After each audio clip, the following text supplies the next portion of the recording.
Madame, Monsieur, bonsoir. Très heureuse de vous retrouver pour une nouvelle édition sur RTI2. À la une ce soir, place au social avec un geste de solidarité posé par l'ONG Ara Aman à l'occasion du mois de Ramadan. Ailleurs sur le continent, au Soudan du Sud, au moins 129 civils ont été tués dimanche dans des affrontements dans le nord du Sud-Soudan, une zone où les violences se sont fortement aggravées ces dernières semaines. Bienvenue. Si vous nous rejoignez, vous suivez l'information sur la chaîne qui s'intéresse à vous et à votre quotidien. L'ONG Ara Aman, entendez la miséricorde, a fait un important don de vivres et de numéraires aux personnes non-voyantes de la commune de Treichville. Il s'agissait pour les responsables de cette association d'apporter de la joie à ces personnes vulnérables de la commune. Ce geste qui s'inscrit dans le cadre du mois béni de Ramadan a eu pour cadre l'esplanade de l'école primaire Chicago de Treichville. Maïssa Kogueï. C'est devant l'école primaire Chicago de Treichville que les responsables de l'ONG Ara Aman, entendez la miséricorde, ont fait parler leur cœur. Ils ont, à l'occasion du mois béni de Ramadan, apporté des vivres composés de sucre, d'huile, de riz et des enveloppes destinées aux personnes non-voyantes. Objectif, leur apporter de la joie. Ils ont des familles. Ce sont des jeunes personnes qui sont mariées. Dans une famille, ils ont des enfants. Vraiment, là, donner ce présent-là, par rapport à ce grand mois de Ramadan, pour que ça puisse se démarrer avec leur petite famille, Inch'Allah. Ce geste de l'ONG Ara Aman, salué et soutenu par les autorités municipales et par le parrain de la cérémonie. Nous sommes heureux de voir des personnes frappées de tel handicap qui arrivent à se battre et à gagner leur vie de la façon la plus saine. Donc je voudrais les féliciter et encourager leur comportement, leur dire merci. Dans notre société, le prophète dit d'être clairvoyant envers ceux-là pour que Dieu aussi, en haut des cieux, puisse avoir pitié de nous. Nous demandons à Allah de mettre sa main protectrice sur la Côte d'Ivoire parce que ce que nous venons de faire, je sais que ça va avoir beaucoup d'effets sur la communauté musulmane et sur la Côte d'Ivoire. L'ONG Ara Aman entend multiplier ses actions de portée sociale en ce mois de piété, de miséricorde et d'intenses invocations en vue d'apporter le sourire aux familles vulnérables. Quittons Treichville pour le sud Comoé, où les fidèles musulmans et chrétiens de Malamalakro, localité du département de Tiapoum, ont reçu des mains d'un fils de la région des vivres composés de riz et de lait. Un geste qui s'inscrit dans le cadre du jeûne du mois de Ramadan et du carême chrétien catholique. L'objectif étant de renforcer les liens communautaires, mais surtout promouvoir la cohésion sociale. Parga se reconnaît Demadongui. Des dons composés de riz et de lait d'une valeur de plus de 4 500 000 francs CFA. C'est le geste de solidarité et de partage de Bakary Kamara, cadre du Sud Comoé aux musulmans et chrétiens catholiques de Malamalakro, département de Tiapoune, région du Sud Comoé. Ce don vise à renforcer les liens entre les communautés et à promouvoir la cohésion. Nous sommes dans la phase de la lumière de la Côte d'Ivoire et il faut que tout le monde accepte de se mettre dans cette lumière-là. C'est capital, c'est important. Et c'est ça le message que nous passons chaque jour. Il s'agit de l'avancée de notre département. Il s'agit de la conservation des bons acquis de notre département. À Tiapoum, nous avons la chance que l'union, la solidarité prime.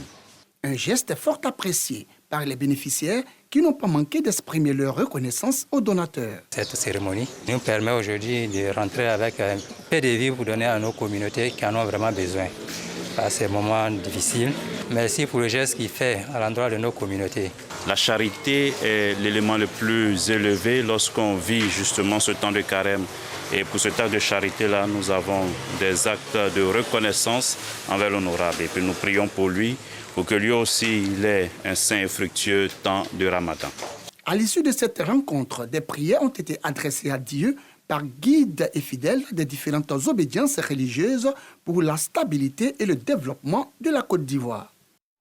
Toujours à l'occasion du mois béni de Ramadan et dans le cadre de leurs différentes activités, la communauté musulmane des douanes ivoiriennes, l'association Janatul Firdaus et le réseau des énarques musulmans ont organisé leur traditionnelle rupture collective du jeûne du mois de Ramadan. À cette occasion, guides religieux, fidèles et population ont tous prié pour le renforcement de la cohésion en Côte d'Ivoire. Pagasso Okone, Demadongui, Maïssa Kogay et Cécilia Bassolé pour le compte-rendu. L'école nationale des douanes ivoiriennes de la commune du Plateau est le site choisi par la communauté musulmane des douanes ivoiriennes pour ce moment de partage, de convivialité et de fraternité d'armes. C'était en présence du guide suprême de la communauté musulmane de Côte d'Ivoire, Cheikhoul Aïman Ousmane Diakité, des autorités civiles et militaires, d'où une rupture collective du jeûne du mois de Ramadan pour renforcer davantage les liens autour de la problématique axée sur la spiritualité et l'engagement au service de la nation. Le mois de Ramadan, c'est un mois de partage, de solidarité et de fraternité. Et la communauté musulmane des douanes s'inscrit dans cette dynamique-là de partage, de solidarité et de fraternité. C'est pourquoi nous avons voulu inviter tous nos membres qui sont en région, aussi bien à Abidjan, pour venir faire ce moment de communion et de partage. Il en est de même aussi pour toute la communauté sœur chrétienne et musulmane de l'Amipassi. C'est une occasion pour réaffirmer la solidarité aussi entre les agents des douanes, entre tous les collaborateurs et aussi une occasion pour moi, en tant que représentant du directeur général des douanes, de réaffirmer tous les principes qui doivent guider tous les douaniers qui sont les soldats de l'économie ivoirienne, en termes d'équité, de probité, pour atteindre les objectifs qui sont fixés. Les propos du représentant du directeur général des douanes ivoiriennes et du président de la Comudo, appuyé par le président du COSIM. C'est celui qui donne la rupture à quelqu'un, à ses propres récompenses, et l'équivalent des récompenses de celui à qui il a donné la rupture. Nous avons encouragé nos frères de la douane et nous avons béni leur action. Surtout prier pour que leur future mosquée, en même temps leur futur siège, voit le jour dans les meilleurs délais. Les membres de la Comudo, soutenus par l'association des musulmans militaires et paramilitaires et d'autres associations religieuses sœurs, se sont félicités du message du guide suprême de la communauté musulmane de Côte d'Ivoire. Le message que le Cheikh Aïma a véhiculé, si chacun prend effet pour ce message, je pense que le travail ira mieux et le musulman même qui exerce dans sa profession sera à l'aise dans sa profession et pourra en fait faire sa dawa aussi. Et comme je dis, en militant bien dedans, on gagne des asanats parce qu'on fait du bien pour nous-mêmes, pour la société et pour le pays. Nous demandons à la communauté musulmane des douanes de continuer avec cette initiative. C'est par des distinctions, des remises de présents, mais aussi par des prières et des bénédictions pour le développement et le renforcement de la cohésion en Côte d'Ivoire que cette rupture collective du jeûne du mois de Ramadan de la Comudo a pris fin. Ils sont pour la plupart des responsables et membres du réseau des énarques musulmans Renamsi. Ils se sont retrouvés dans l'espace d'un hôtel de la place pour une raison évidente, l'iftar ou la rupture collective du jeûne musulman, mais surtout pour renforcer les liens de fraternité et de solidarité entre les membres du réseau. Éthique dans l'administration publique. En tant que musulmans, notre rôle au RENAMSI, c'est d'engager tous nos membres sur le chemin des valeurs, c'est d'engager tous nos membres sur le chemin de l'éthique, c'est d'engager tous nos membres sur le chemin de la responsabilité. Et le thème de cette conférence-là va dans ce sens-là. J'ai été invité à animer ce thème-là en tant que cadre musulman, quand même un des anciens sortis de l'École nationale d'administration. Voilà, donc il m'appartenait de partager mon expérience à l'aune des valeurs morales, des valeurs éthiques véhiculées par notre religion. Pour que l'administration puisse connaître une moralisation, l'administration puisse connaître une vie sans corruption, sans pot de vin, pour que toute la communauté, toute la collectivité nationale puisse profiter de l'action du cadre musulman, de l'ENAC musulman. Cette rupture collective du jeûne du RENAMSI, fort appréciée par les invités. Ça a été le renforcement de nos connaissances Parce que déjà, nous tous, nous savons qu'en islam, c'est le partage, c'est la convivialité, c'est le vivre ensemble.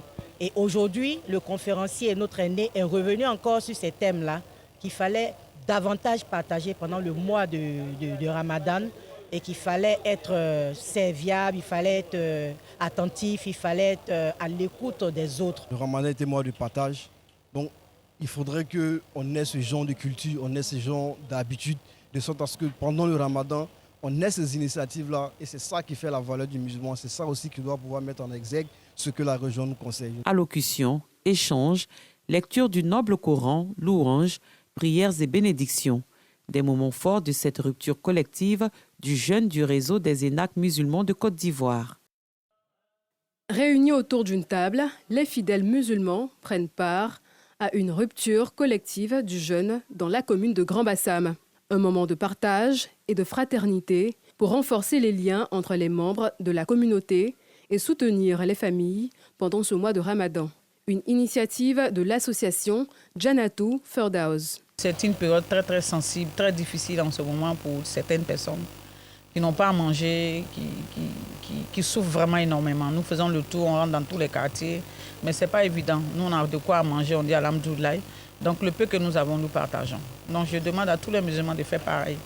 Si tu as 10 francs, tu peux donner 5 francs à quelqu'un. Si tu as 3 000, tu peux donner 500 à quelqu'un. Après aussi, obtenir quelque chose, c'est de donner. La richesse, c'est de donner. Si tu ne partages pas, c'est clair que ça ne rentrera pas. Les fidèles saluent l'initiative et expriment leur reconnaissance pour ce cadre de communion. Je suis tellement émue. Parce que quand on parle de partage, il faut avoir quelque chose dans la main pour pouvoir partager. Mais Mme Tiako, ce n'est pas le cas. Son souci, c'est les pauvres femmes qu'elle a pu faire rassembler dans son organisation chaque année. Comment elle peut arriver à leur donner le minimum. On remercie le Seigneur qui nous a permis de se retrouver encore aujourd'hui dans le mois du Ramadan, de venir partager de quoi à manger, à vivre ensemble dans l'amour et dans le rapprochement dans nos relations, qu'il y a des choses qui sont importantes, qui sont prédites par nos prophètes Mohammed, sallallahu alayhi wa sallam. La soirée s'achève dans la prière, scellant un moment de communion et d'unité à Grand-Bassam. Un tout autre sujet à présent sur la scène du Centre culturel Jacques Aka. Une interprète livre une prestation qui met à nu des pratiques sociales encore tolérées. À travers un jeu de rôle saisissant, elle raconte le destin d'une jeune femme violentée par des traditions oppressives dans un spectacle marquant l'anniversaire de la troupe Sira et salué par le public comme par les autorités culturelles. Un élément de Richemont Ungoran et Kader Sogodogo à voir lors de nos prochaines éditions. L'actualité internationale à présent, ce dimanche 1er mars, au moins 169 civils ont été tués dans les affrontements qui ont eu lieu dans le nord du Soudan du Sud, dans la zone administrative de Weng. Des jeunes hommes armés non identifiés ont attaqué le siège du comité, blessant d'emblée 23 personnes. La mission des Nations Unies au Soudan du Sud évoque en plus la disparition de dizaines de civils et de certains responsables locaux. Lors de ces combats ces dernières semaines, la violence s'est intensifiée dans le pays à la suite de l'échec d'un accord de partage du pouvoir entre les généraux rivaux, Salva Kiir et Riek Machar. L'ONU exhorte les deux parties à cesser immédiatement les hostilités et à engager un dialogue constructif. Et après les attaques iraniennes contre les installations de deux de ses principaux sites de traitement de gaz, la compagnie énergétique publique du Qatar, Qatar Energy, a annoncé l'arrêt de sa production de GNL, gaz naturel liquéfié. Une annonce qui a tout de suite fait bondir le prix du gaz européen de plus de 50% ce lundi.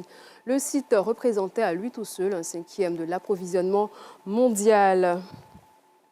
Retour en Côte d'Ivoire où nous ouvrons notre page sport. Les éléphants basketteurs ont terminé les éliminatoires du basketball avec un 3-sur-3 au Sénégal. Kevin Yebo et ses partenaires ont respectivement battu le Sénégal, la RDC et le Madagascar. Suivons le résumé du parcours des éléphants basketteurs. Un élément signé Patrick Dadier et Jean Silverisso. Après avoir terrassé le Sénégal à domicile 90-80, battu la République démocratique du Congo 96-59, toujours au stadium Marius Ndiaye, ce sont les Malgaches qui à leur tour ont été malmenés par les éléphants 99-74. Cette grosse performance des Ivoiriens durant la première fenêtre des éliminatoires du Mondial Qatar 2027 a été possible grâce à la qualité de l'effectif. Kevin Yebo, pour ses débuts avec la sélection, a été brillant, surtout dans le match inaugural face au pays hôte, le Sénégal. Sans oublier Nisré Zouzoua, Jean-Philippe Dali, Jean-François Kébé et Assemian Moularé, intraitables, adroits et efficaces sur les rebonds. Merci aux Ivoiriens. Vous savez, les Ivoiriens sont formidables. Ils nous soutiennent depuis le début et on leur demande de continuer à nous soutenir parce que le plus important, c'est la Côte d'Ivoire qui gagne. En attendant, la prochaine fenêtre prévue en août, le coach Miguel Oyo et le manager général de la sélection, Koulibaly Hassan, devront ensemble conjuguer leurs efforts afin de dénicher d'autres talents. Car les futures batailles s'annoncent très rudes. Excellent parcours qui fait la fierté du pays et qui fait renaître l'espoir des supporters. Et pour parler de cet espoir, nous avons été rejoints sur ce plateau par Jean-Sylvain Esso. Bonsoir Jean-Sylvain Esso. Bonsoir, bienvenue. Comme toujours, nous sommes ravis de vous accueillir sur notre plateau. Alors, selon vous, qui représente le meilleur espoir pour cette première fenêtre éliminatoire du mondial parmi les éléphants basketteurs? Écoutez, bienvenue. Tous les éléphants ont été parfaits lors de cette campagne des éliminatoires du basket 2027 à Dakar, dans la capitale sénégalaise. Mais pour plusieurs observateurs, le meilleur reste le jeune Cissé Jonathan qui est né aux États-Unis, qui a joué dans les universités et qui est arrivé en Côte d'Ivoire, qui évolue à la JCAT, qui a commencé donc comme ses partenaires avec 11 points inscrits face au pays hôte, le Sénégal, ensuite contre la RDC, 12 points et qui a terminé en beauté comme deuxième meilleur marqueur de ce match à Madagascar-Côte d'Ivoire avec ses 19 points. C'est un joueur aux multiples talents qui a aidé véritablement les éléphants de Côte d'Ivoire, mais à côté de lui, il y a aussi Kevin Yebo, qui est un néo-éléphant qui s'est bien comporté, puisque c'est lui qui a permis à la Côte d'Ivoire de battre le pays hôte 90-80, le Sénégal. Alors, ils sont deux que vous venez de citer. Ils n'ont pas joué tous ceux sur le terrain. Oui, il y a également Nisré Zouzoua, il y a également Assemian Moularé. Vraiment un collectif huilé, des joueurs intéressants, des joueurs qui, pour les nouveaux, n'ont pas eu de difficultés pour leur acclimatement dans cette équipe des éléphants de Côte d'Ivoire. Et pour les nouveaux, pour le baptême du feu, ils ont été à la hauteur. Et précisément, quelle a été la recette gagnante lors de cette... C'est tout simplement, bienvenue, l'homogénéité de cette équipe, remplaçant comme titulaire tout le monde avait le même objectif, gagner, réussir donc ce parcours sans faute. Eh bien, ils sont allés chercher ces 3 victoires avec la manière, avec l'assurance, avec le sacrifice. Jamais on a vu un joueur perdre une balle et se plaindre sur son adversaire. Tous défendaient ensemble et tous attaquaient ensemble pour un même objectif, celui de terminer donc cette campagne de la phase aller-là, leader du groupe. Alors, les supporters peuvent-ils espérer, ont-ils des chances de se qualifier pour le mondial? Écoutez, c'est vrai que le chemin qui mène donc à Qatar est encore très loin parce qu'il y a la phase retour et quand on regarde donc le comportement, la production de nos éléphants basketteurs, vraiment ça serait un cataclysme de ne pas les voir donc au deuxième tour. Et justement, c'est ce deuxième tour-là que tous les observateurs, tous les Ivoiriens attendent parce que là, la Côte d'Ivoire va affronter des équipes qui sont taillées, des équipes qui sont rompues, des équipes qui sont nettement au-dessus donc de certaines nations comme celle que la Côte d'Ivoire a eu à affronter lors de ce premier tour. Je vais parler de l'Angola qui est championne d'Afrique. Je vais parler du Mali qui a éliminé en 2025 la Côte d'Ivoire en quart de finale de l'Afro-Basket et puis de l'Égypte parce que si la Côte d'Ivoire parvient donc à se qualifier, la Côte d'Ivoire va se retrouver dans le même groupe pour le sprint final pour aller chercher donc l'une des places qualificatives pour ce rendez-vous de 2027. Donc, le lac 2 donc, de cette double confrontation pour le premier tour, la Côte d'Ivoire va tranquillement se qualifier, mais c'est au deuxième tour qu'on verra véritablement le niveau de cette équipe des éléphants de Côte d'Ivoire. Mais ils n'ont pas manqué les dernières éditions de la Coupe du Monde. Ils ont bien envie encore de ressentir le parfum de ce mondial qatari. Alors nous gardons espoir pour ce mondial. L'espoir est permis et quand on parle des éléphants, forcément le peuple ivoirien est mobilisé, le gouvernement accompagne les éléphants et la fédération met tout simplement les moyens pour que la campagne soit fructueuse. Et d'ailleurs, tout à l'heure sur les antennes de la 3, on aura la chance d'avoir dans l'émission La Grande Team le premier responsable du basketball ivoirien, le président Moussa Diarra, qui va dresser le bilan donc, de cette campagne sénégalaise. Ok, merci pour vos lumières, Jean-Sylvain Esso. C'était le point de l'actualité sportive du moment avec Jean-Sylvain Esso. Vous pouvez revoir cette édition sur les plateformes digitales du groupe RTI, car c'est ici que nous nous arrêtons ce soir. Merci de nous avoir suivis. Passez une excellente soirée sur RTI 2.